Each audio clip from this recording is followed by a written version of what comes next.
Hi everybody, I'm Nicole. I'm Jason. I'm Caden. I'm Jaden. I'm Eli. And we are the Yahuwah of the Torah channel, and we thank you guys very, very much for joining us and for hanging out with us. We are doing the laws, statutes, and commands of Messiah Yahushua. Who is that? That is many people know him as Jesus Christ. That is not him. That is not his name at all. His name was nothing close to that because he had no J's, and that's closer to Zeus, which is the mighty one of like lightning or something. Yeah. That's not even close to his name. It comes from Isis. It comes from a whole bunch of evil, satanic origins. And so his real name was closer to Yahushua. It's closer to Joshua. It was like Joshua with a Y. It's Yahushua, and it meant salvation. That's why when you hear Yahushua and you hear Yahushua from the Old Testament, it sounds so similar because both their names meant salvation. Okay, so Jaden, this is the same Yahushua that came and abolished the law for us, correct? Wrong. This only came down and died. Everyone knows he died on the cross, right? He died on the stake. He died for our sins, as everyone knows. But he didn't get rid of the law. He never said, I abolished the law.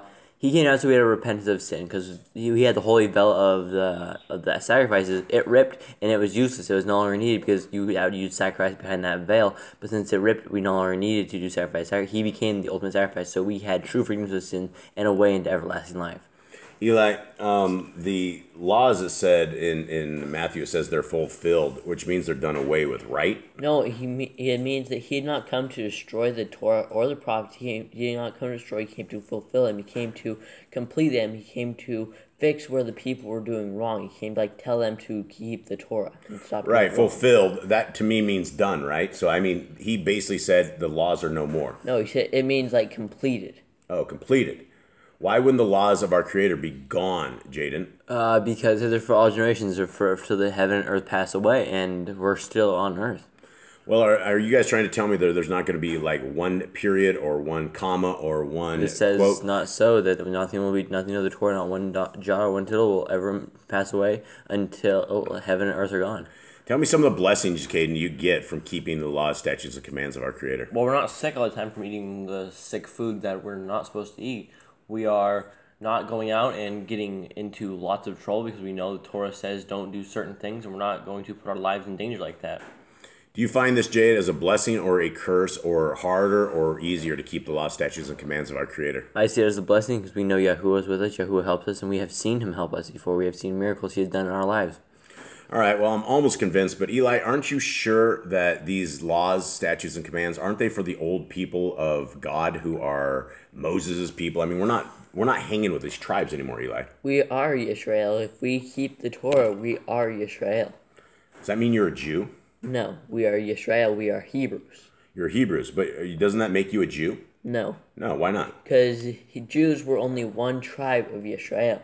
Do Jews keep the law, statutes, and commands of our Creator? No, Not the correct ones. They follow their own set of laws. They have 600 other laws they added when the Israelites returned out of Babylon. It was tribe of Judah.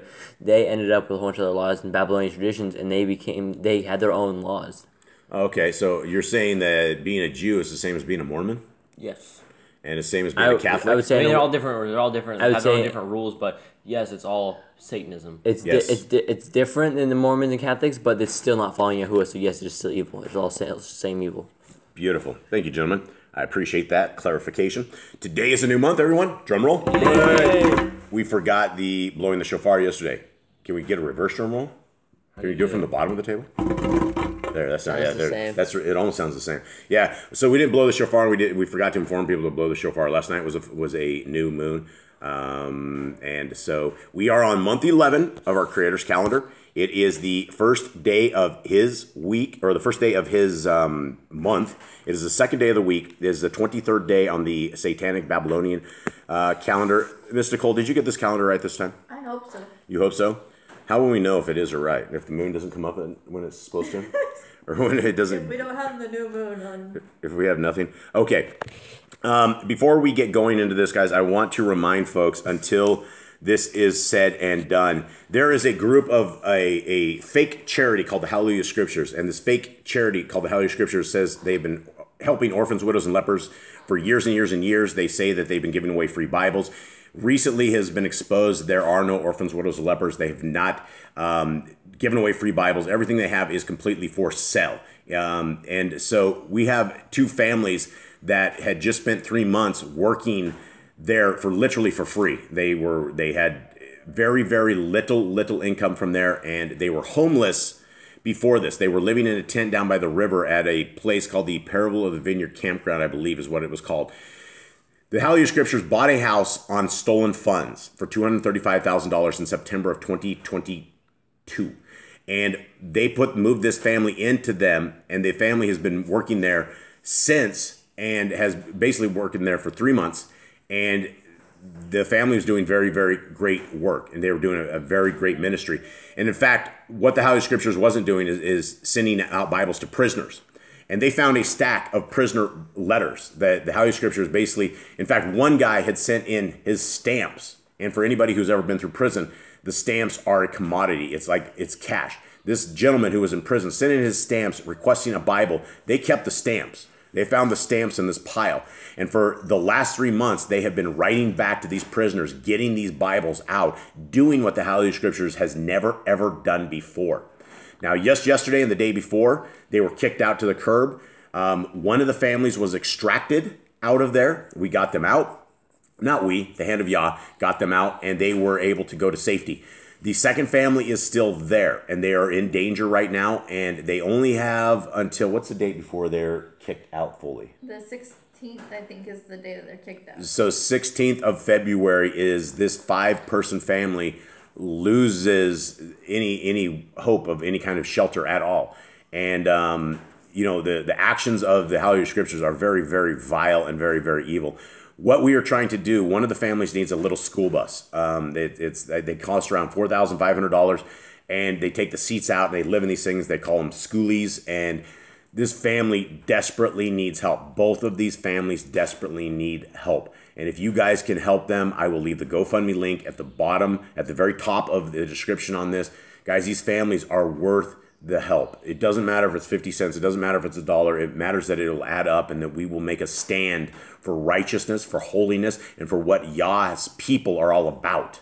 And so, guys, if you can help these family, I would just be ecstatic and very, very thankful to you guys. All right, gentlemen, let's continue on. How are you guys doing? Good. You guys ready to roll? Yep. We have our handy-dandy split screen. And we're good. We're already there. That is awesome. I kind of had it going. Okay, and Yochanan 5. Are you guys ready? Yep. Okay. After this was the festival of the Yahudim, and Yahushua went up to Jerusalem. In Jerusalem, at the sheep gate, there is a pool, which is called in Hebrew Bet Zatha, having 5 porches. In these were lying a great number of those who were sick, blind, crippled, paralyzed, waiting for the stirring of the water. For a messenger was going down at a certain time into the pool and was stirring the water. Whoever stepped in first, then after the stirring of the water, became well of whatever disease he had. Okay, let's talk about this. It just says that a messenger went down and goes into the pool, right? So we have a pool, and it said it had 5 porches, which basically is, I would imagine, are like 5 entrances into this pool. Now, this pool is some sort of famous pool that at some point, whenever there was a stirring of the water, whoever stepped in first was healed of their disease. Is this real, or was this some myth that we know of as far as this pool? I feel like it's real, but the people could have been like placebo effect maybe. Could be a placebo effect, right?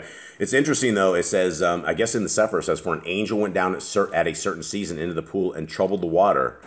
Whosoever then first, after the troubling of the water, stepped in was made whole of whatever disease he had. Interesting stuff. Okay, 5. I think this is the only of the Gospels that notes this. Yeah, it's interesting. And so, I wonder how long this pool was there. How long was this messenger? Which messenger? Or, was it the different messengers every time? And what was this about, right? These are some mysteries of our Creator that are just amazing. Okay, 5.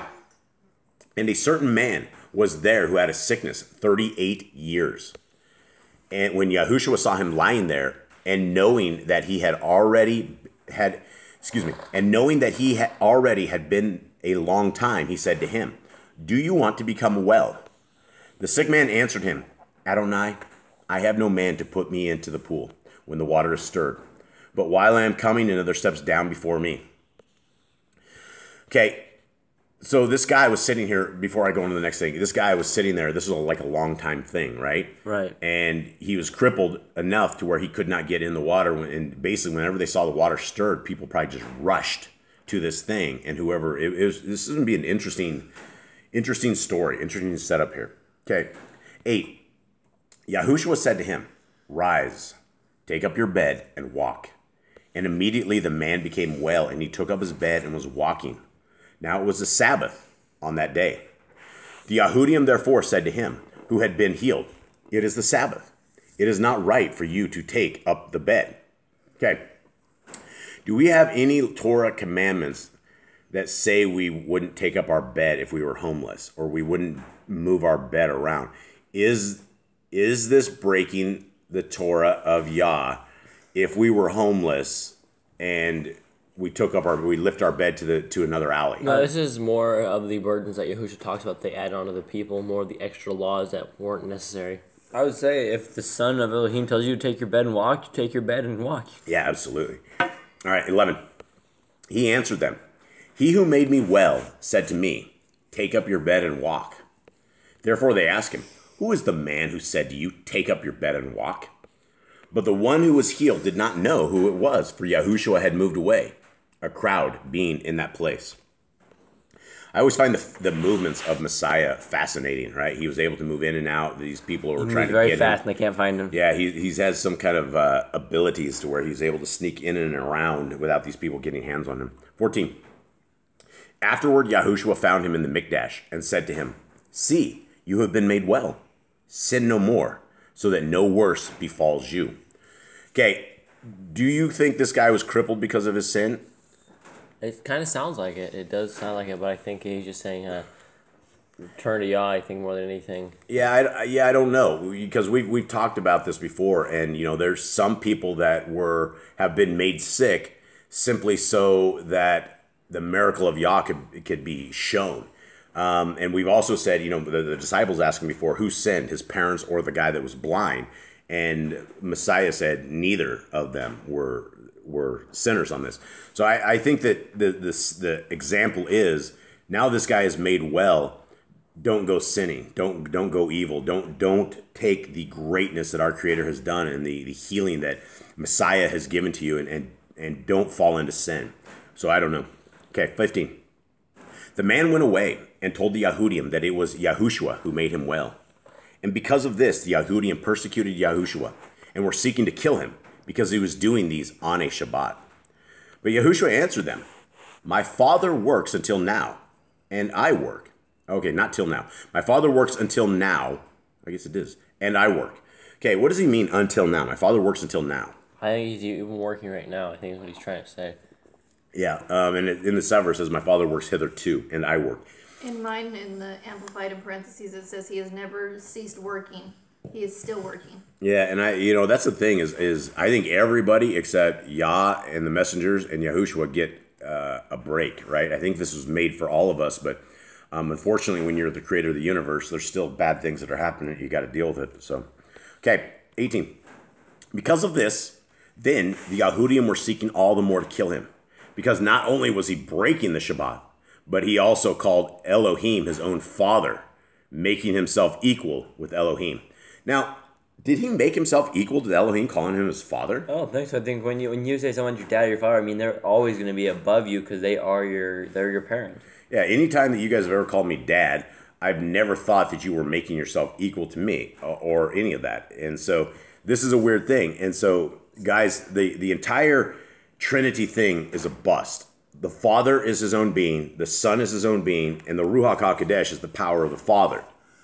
So they're all separate. The Father sent his real life Son to be a sacrifice for us, which is the parable of the vineyard in real life, essentially. Okay, 19. Therefore Yahushua responded and said to them, "Truly, truly, I say to you, the Ben is able to do naught by himself, but only that which he sees the Father doing, because whatever he does, the Ben also does likewise." Okay, a lot of things right here, guys. Caden, what is it saying?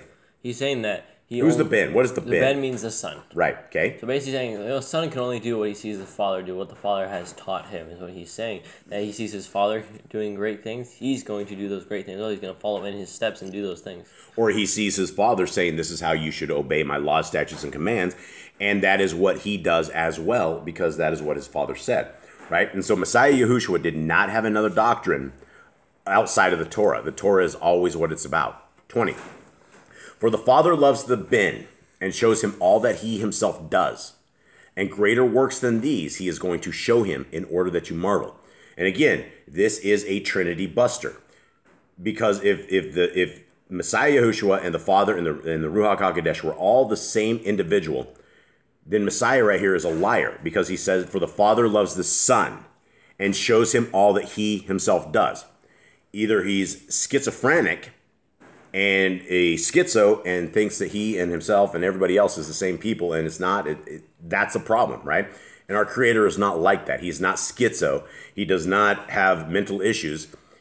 It is what he said. And greater works than these he is going to show him in order that you marvel. 21.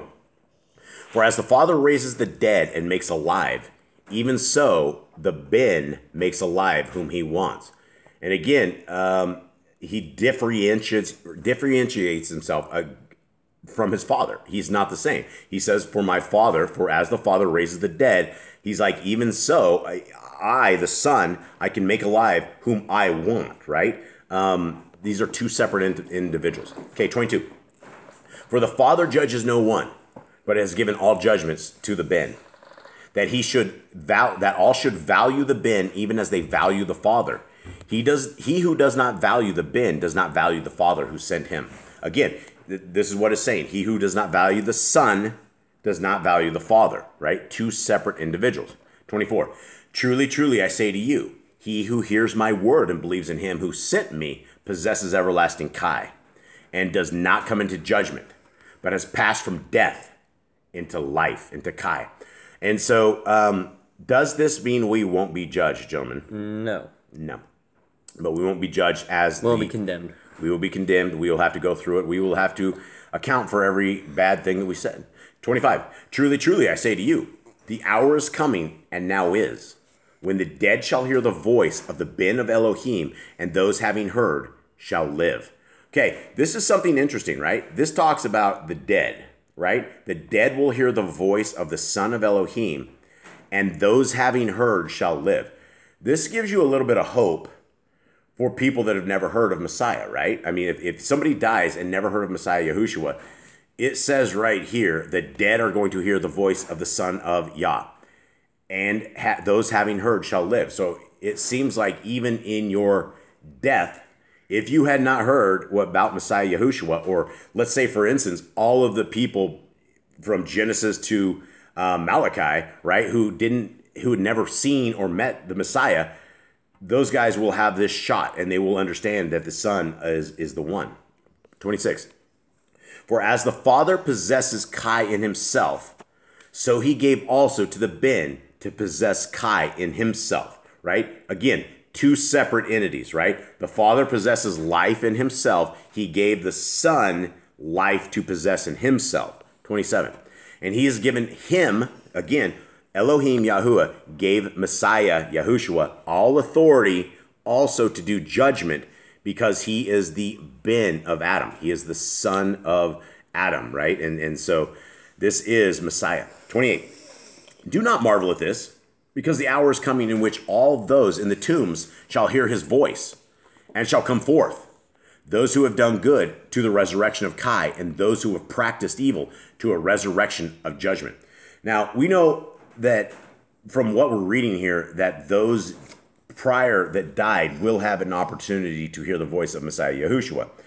But then we know that after he was crucified, we know that the dead jumped out of their tombs and started walking the streets, right? Right. And so he essentially prophesied what is going to happen. All those in the tomb shall hear his voice. All right, 30. Of myself I am able to do naught. Guys, we need to look at this one single verse. He says, Messiah Yahushua says, of himself he's not able to do anything. Continuing on. As I hear, I judge, and my judgment is righteous, because I do not seek my own desire, but the desire of the Father who sent me. Guys, this is the Trinity breaking book, right? There's no way. Our Messiah talks as an individual, and he talks about his Father being a separate individual. And so this is very, very important that we understand this, because those who pray to Messiah Yahushua, or those who pray to Jesus, that's incorrect. We need to wrap our prayers up in the name of Yahushua, in the name of Messiah Yahushua. That is how we wrap that up, and whatever we ask for in the name of the Son is what if it is willed by the Creator, is what will be delivered to us. Okay. Again, 31 is a Trinity buster. If I bear witness of myself, my witness is not true. Okay, guys, if he was the Father, the Son, and the Holy Spirit, he just said he bears, if that was the case, he would be bearing witness of myself. Right there, he's saying that he is not the same as his Father, because there's individuals, right? His Father is a witness of him. He is a witness of his Father. 32. There is another who bears witness of me, and I know that the witness of which he witnesses of me is true. You have sent to Yochanan, and he bore witness to the truth. But I do not receive witness from man, but I say this in order that you might be saved. He was the burning and shining lamp, and for a while you wanted to rejoice in his light. But I have a greater witness than that of Yochanan. For the works that the Father gave me to accomplish, the works that I do, bear witness of me, that the Father has sent me. Okay, again, the Father sent him. And what he's talking about here is his works are walking the Torah perfectly. His witness is the Torah, right? The people saw the miracles. The people saw his ways that he walked, which he walked the Torah perfectly. That is a witness, right? Which will also be a witness against all of us. If we do not walk the Torah, and it will bear witness of us that we broke the Torah. That is what he's saying right here. The Torah, the word of Yah, is a witness because he did what his Father sent him to do. 37. And the Father who sent me, he bore witness of me. You have neither heard his voice at any time, nor seen his form. And you do not have his word staying in you, because you do not believe him whom he sent. Right? These are big things, right? He just crushed these people because he says that they do not know our Creator because they did not believe in the word of the one he sent. 39. You search the scriptures because you think you possess everlasting Kai in them. And these are the ones that bear witness of me. And again, this is why I'd like to tell everybody that the Hallelujah Scriptures is a book. You're not going to find salvation in that book. Every translation of every scriptures you can find salvation in if you take it and you read it and you write it to your heart and you walk the Torah perfectly, or attempt to walk the Torah perfectly, or attempt to get in line with our Creator. Nobody's going to walk this perfectly. We're not going to be able to do that. There's no such thing. But we need to have our obedience come. So when they search the scriptures, you're not going to find our Creator there. You'll find him in your prayers. You will find him in your heart. You will find him where he is at, dwelling with you. 40. But you do not desire to come to me in order to possess Kai. I do not receive esteem from men, but I know you, that you do not have the love of Elohim in you. I have come in my Father's name, and you do not receive me. If another comes in his own name, him you would receive. Right? So again, he didn't say, I am come in my Father. I am not Elohim. He says, I've come in my Father's name, and you did not receive me. Right? But he says others will come and they will be received. 44. How are you able to believe when you are receiving esteem from one another, and the esteem that is from the only Elohim you do not seek?